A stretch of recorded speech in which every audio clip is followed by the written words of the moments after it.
Greetings, everyone. I hope that each one of you are well. So hello to the best middle school students in Edgecombe County. So can you believe that we are beginning week 5 of school? We've already been back in school for 5 weeks. And honestly, so much has happened in such a short period of time. So many things are in the works. We just got a lot of things going on here at Patillo. So it's an exciting time to be part of our W.A. Patillo family. But having said that, this is your Monday message. I want to just take a couple minutes just to talk about a few things of importance. Sure, at the beginning of October, we will have our grade level meetings for the month of October. But for the meantime, I just wanted to just kind of park here and address some things that I feel like are important. The first thing I want to address is hallway expectations. So as you can see, we do not have cones in the hallway this year. Last year we had cones dividing one side of the hallway to another. Listen, I believe that we are competent enough to be able to walk in the hallway and understand that the hallways are going to always be two-way traffic. You're always going to be heading somewhere, and a group of students are always going to be going somewhere. So again, the expectation in the hallway is that as you are heading to class, that you realize that there are students heading from class, and we need to make sure that we kind of divide that hallway up, okay? So a lot of times you see me standing in the very middle of the hallway. That means don't walk into me, that means walk around. You may see some of your staff members in the middle of the hallway. You may see Ms. Pittman, Ms. Gearhart in the hallway. They're standing there for a reason, because we want to get it programmed to you to understand exactly how we need to migrate in the hallway. We're not going to put the cones down, because I believe that we are smart enough and we are brilliant enough to be able to figure this thing out. All right. So at week 5, we've only had about 19 days of school, because one day you were out for teacher work day. So 19 days of school, we still got some work to do. We still have some processes and procedures that we need to iron out. But I need you making a conscientious effort to be mindful of what you look like and how you're like matriculating in the hallway when you are changing classes. So having said that, let's make sure we're working on that. Cafeteria seating. Listen, this is really simple. All right. Some grade levels have free seating, and that's based on the grade level team. That means that they have a privilege. That means that they can sit where they want to sit. And we have a grade level or two who have lost that privilege. Let me say this once, and I'm only going to say it one time. If you are in a grade level and you are not allowed to sit where you want to sit, and you have to sit with your class, your teacher is only going to ask you once. They're not going to keep asking you every day to make sure you're with your right class. Teachers know now, and I'm saying this loud and clear, if teachers have to check you about where you're sitting, if you're out of area, I'm telling you right now, it's going to be automatic in-school support. All right. So if you don't have free seating, you need to sit with your class, and teachers are not going to beg you to do it. This is a school-wide expectation. If you want that privilege back, then you earn it back. All right. So cafeteria expectations, you get your food, you have a seat in the right location. And when the bell rings, when your teacher calls that it's time to transition back to class, then we transition, okay?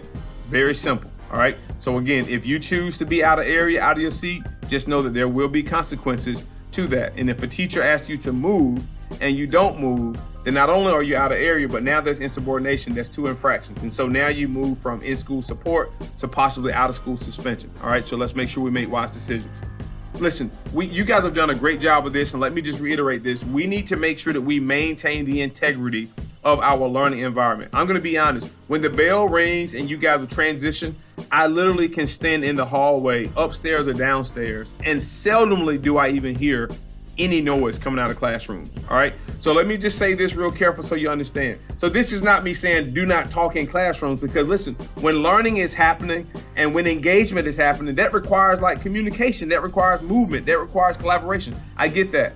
But what I'm saying is we need to make sure that we maintain the learning environment. That means that if I'm in classroom A and I'm next to classroom B, that means that we need to be able to focus and hear what's happening in our classroom, and not because we're hearing that the other class is like, horse playing around and joking around. If they're playing a game or if they're playing some type of like interactive, having an interactive activity, great.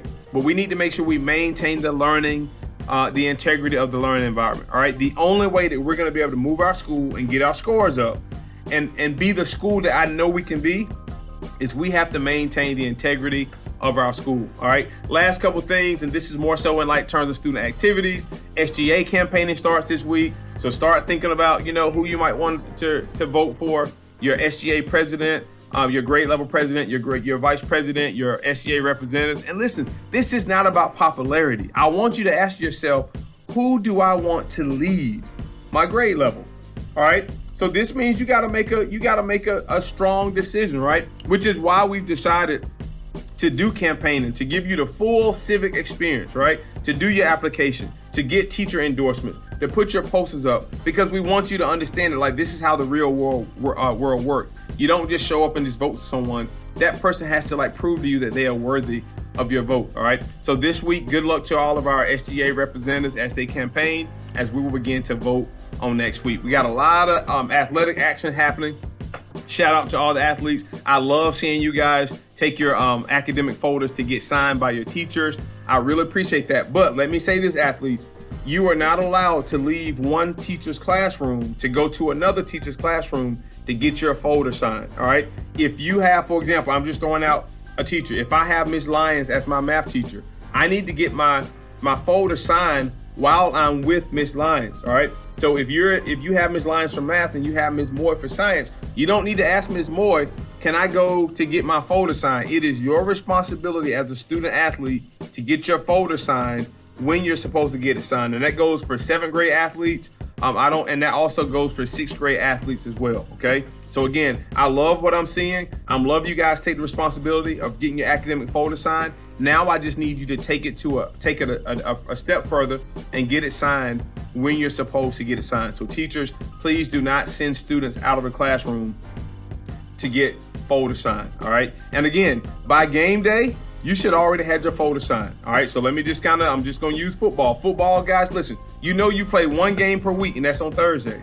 Your folder should be signed, honestly, by the end of the day, Wednesday. You should not be running around on game day trying to get your folder signed, all right? So I know it's a process. Again, you're about 19 days in. You're learning. I'm throwing a lot at you, and I get it, but we need to kind of make sure we fine-tune these process and procedures, all right? It's going to help us in the long run. I haven't said that. Good luck to soccer, who plays on Monday and Tuesday. Good luck to volleyball, who plays on Monday and Wednesday. And good luck to football, who plays on Thursday. All right. So listen, a lot of more things coming down the pipeline, which we'll go into a little bit later, but I hope that everyone has an amazing week. Let's continue to push P here at Patillo.